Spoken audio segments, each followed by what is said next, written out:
माणसांसारखंच प्राणी आणि पक्ष्यांनाही आपलं हक्काचं घर असावं असं वाटत असतं। दिवसेंदिवस वाढणाऱ्या वृक्षतोडीमुळे पक्षी बेघर होऊ लागलेले आहेत। असाच एक संतापजनक व्हिडिओ सध्या सोशल मीडियावरती व्हायरल झालाय। हा व्हिडिओ पाहिल्यानंतर एक क्षण तुम्ही निशब्द व्हाल आणि डोळ्यात पाणी येईल। बेजबाबदारपणाची परिसीमा ओलांडणारा हा व्हिडिओ आहे।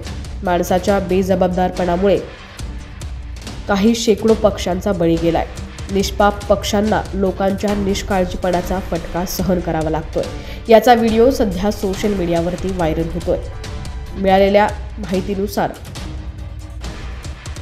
हा व्हिडिओ 3 सप्टेंबर 2022चा आहे, मात्र तो सोशल मीडियावरती वेगानं व्हायरल होतोय। केरळमधील मल्लीपुरम जिल्ह्यातील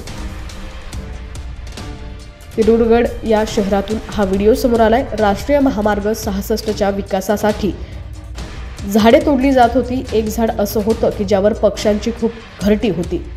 हे झाड बुलडोझरनं पाडण्यात आलं। काही पक्षी उडून गेले, मात्र जे पक्षी उडू शकत नव्हते किंवा ज्यांची पिल्लं होती, काही पक्षी अंडी देणार होते, काही पक्ष्यांची अंडीही त्या घरट्यात होती। अशा एक नाही तर अनेक वेगवेगळ्या पक्ष्यांची एक प्रकारे हत्या करण्यात आली आहे। सोशल मीडियावरती हा व्हिडिओ खूप व्हायरल झालाय।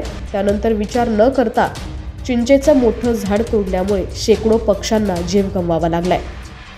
अशा परिस्थितीत पक्ष्यांच्या मृत्यूच्या घटनेनंतर कंत्राटदारांवरती गुन्हा दाखल करावा अशी देखील वन विभागानं म्हटलंय।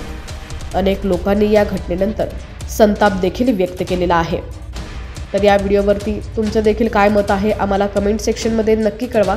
चॅनलवरती नवीन असाल आणि अजूनही HPN मराठी न्यूज चॅनलला सबस्क्राईब केलं नसेल तर नक्की सबस्क्राईब करा आणि बेल आयकॉनवर क्लिक करून नोटिफिकेशन्स मिळवा, जेणेकरून आमचे अपडेट्स लवकरात लवकर तुमच्यापर्यंत पोहोचतील।